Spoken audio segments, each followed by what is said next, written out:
Today we're going to do something I needed to do for a really long time, and I'm glad to be able to share this moment and this experience with you. My name is Nick Ross. I'm 37 years old. I live in Nashville, Tennessee now for the last 12 years. I'm a cancer survivor. I am a sales director of a nutrition coaching institution, and I'm also a public speaker as well as a bodybuilder, and I'm chasing my professional card here over the next couple years. I'm going to start with, my parents and growing up, because that really sets the tone for the rest of what I'm going to talk about today. I was born to a 19-year-old mother with a fatherless home. My father, I haven't seen him in over 16 years, and he's one of the most violent people I've ever known in my life. He wasn't a part of my life, and when he was, there was a lot of chaos and a lot of destruction. My mother was just me and her as a single mother. She raised me. She sacrificed so much of her life to give me everything that I ever asked for, and I love her unconditionally for that. But my life growing up was a bit difficult. I actually grew up on a very large horse farm with a whole bunch of horses, about 20 horses, about 60 acres. I was a very hyperactive kid. One of the ways that my mom would help me kind of control my energy was to put me into sports. And what I found out is when I was at practice or I was playing a game, I didn't have to work on the farm, which I hated to do because I got to see everyone else playing and getting to go do all these things with their friends. That's not what we did. We worked. A true passion ended up being ice hockey, where I played all over the East Coast, got to play in Canada a few times for Team USA and Can-Am tournaments. Just continued to really dive in head first into wanting to be a professional athlete. That was always my dream. When I was 16, I got in a car with another 16-year-old. My friend pulled across 2 lanes of traffic, traveling at 60 miles an hour, and I was T-boned. I was sitting in the passenger side, and I took the full brunt of the impact at 60 miles an hour.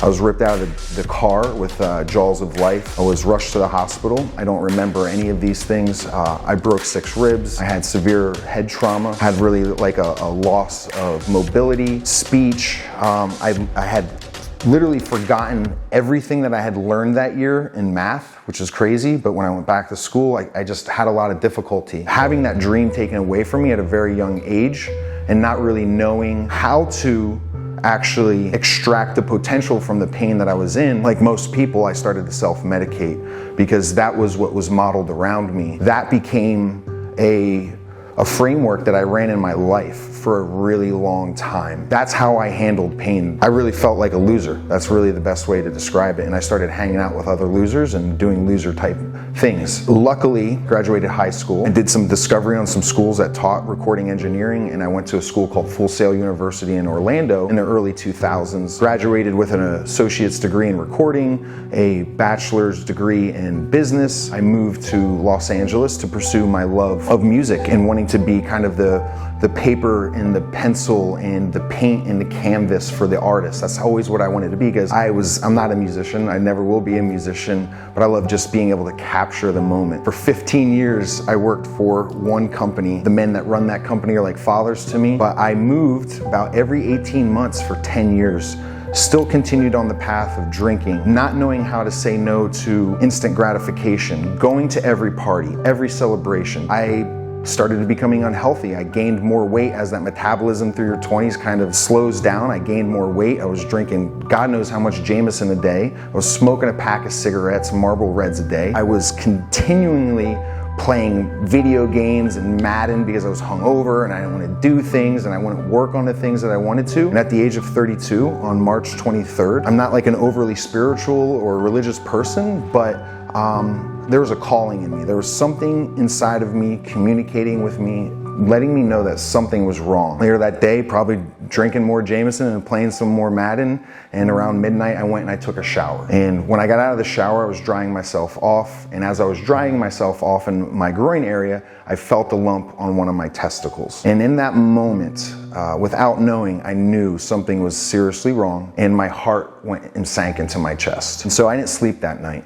That was a Thursday night. I woke up Friday morning and I called a network called Urology Associates. It's like a network of 30 urologists here in Nashville. And I called and talked to the receptionist, and she called me back, God bless her, 30 minutes later. And Dr. Belsante, I'll never ever forget him, he forego his lunch to see me. And I went down there, I saw him, very degrading, demasculating, embarrassing, shame, all these things are going through my mind as he's examining me. He looked up and I knew at that moment, I knew.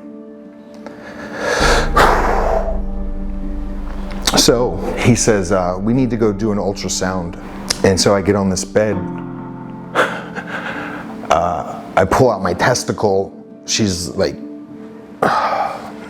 and they take the images they needed to, and they said, we're gonna send it to the oncologist. It's the weekend. We won't know something until, Monday, and we'll contact you. And so from the doctor's office, driving home, it was about a 45-minute drive. As soon as I walked in the door, my phone rang.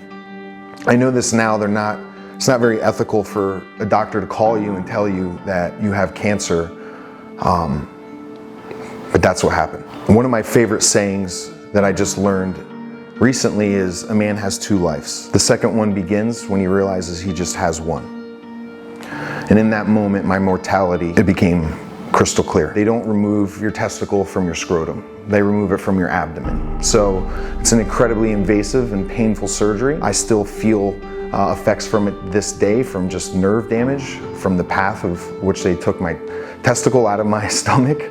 And I remember just laying flat on the bed as they pushed me, and the lights just going overhead as the tears are running down my face. They put you into this operating room and lay you like a fucking animal on a cold steel bed, and you just see the lights in your face, and they say you're gonna go to sleep, and then you wake up.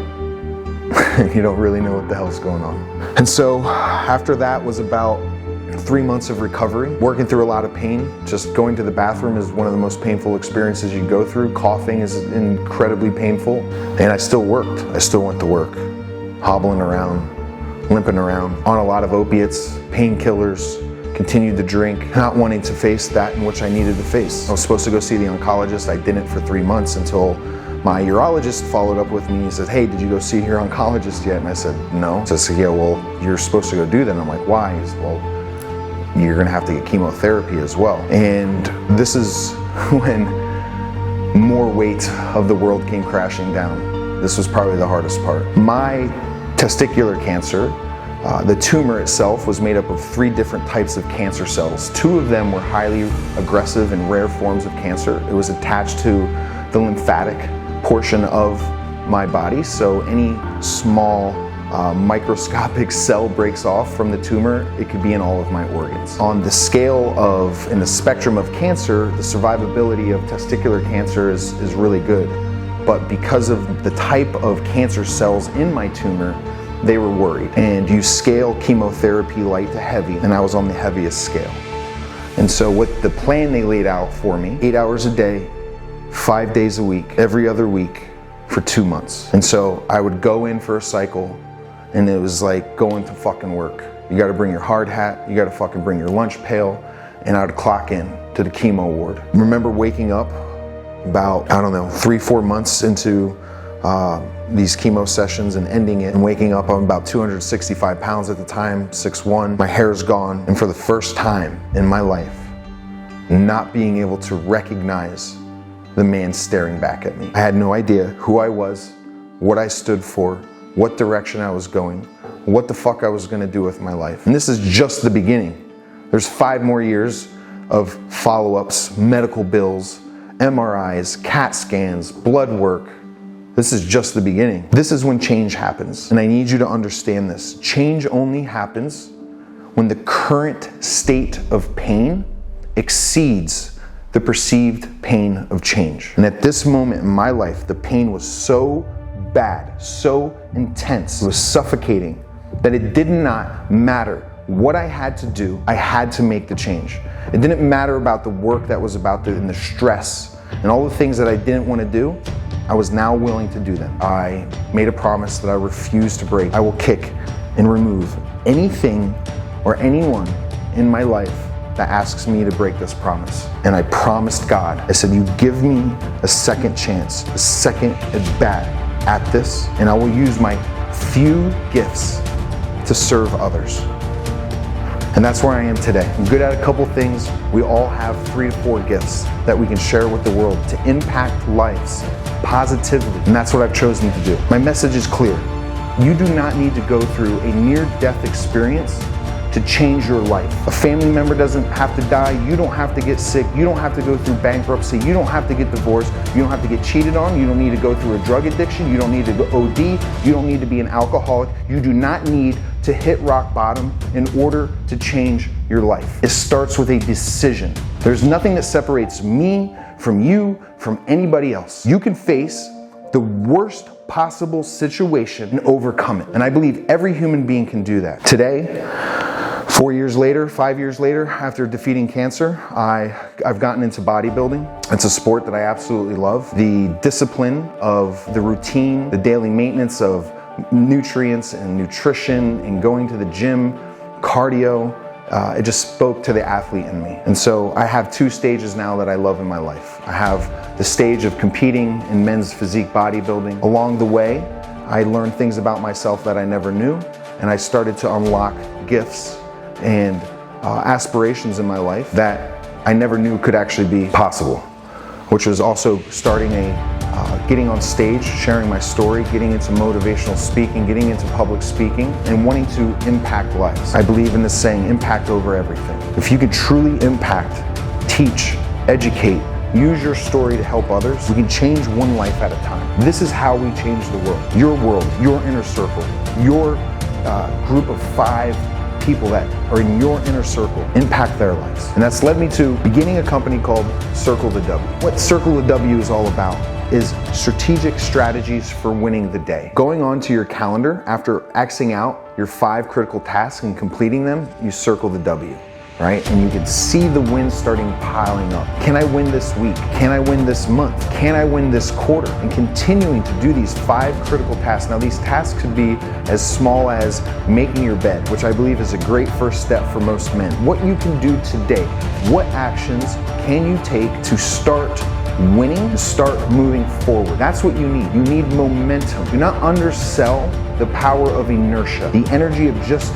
starting to move forward. So I appreciate you making it to the end of this video. If my story, if there's anything that you can extract that may possibly help someone else going through similar problems, please share this content with them. We're going to continue to put out great information on strategies to win the day, to start moving forward. So please subscribe to the YouTube channel. Continue to come and visit, enjoy our content, and extract maximum value so you can win the day.